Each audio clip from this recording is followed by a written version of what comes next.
Ability to freely express disagreement is a fundamental requirement for scientific progress. From Galileo to Newton to Einstein, most of the great scientists had a fundamentally different perspective from others around them and challenged the status quo. Although all of us today enjoy the fruits of these disagreements in the form of scientific and technological advancement, many of us also find it hard to handle disagreements in our personal and professional life. Of course, what goes on inside people's homes is their own personal matter, but this inability to handle disagreements also causes serious hurdles in the process of learning at educational institutions and also in the research output of our young scientists. And this should be a cause of concern, especially for those who care about India's future. Professors and teachers may say that there is just too much syllabus to be completed and there is no time for such discussions.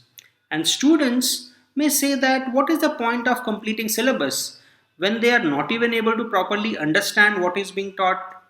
We can all then point fingers at the common enemy, the rotten education system, and feel good at having identified the real culprit. But this does not really solve the problem.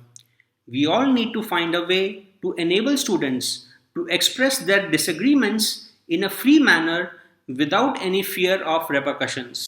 Science or any other field of rational study rests on the three basic principles of space, time, and causation. And so does human psychology. So if you have a disagreement with the professor or anyone else, make sure to take into account the principle of space, time, causation while expressing your disagreement.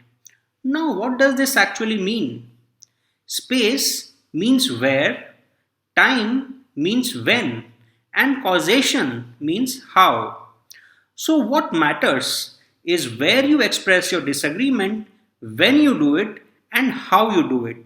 Certain disagreements are best expressed in a classroom and some others during personal conversations.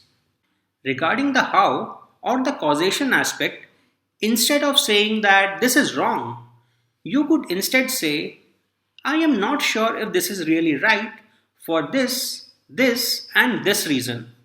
By doing this, you have turned a disagreement into a rational discussion, and that is very likely to get you an intelligent response. But wait, even if you love ice creams, you may not want to have it every day. As they say, excess of anything is bad. So disagree by all means, but take into account the principle of space, time, and causation. And if you feel the other person is not really in a mood for rational discussion, step back and look for a better opportunity. Be patient, but never give up asking difficult questions.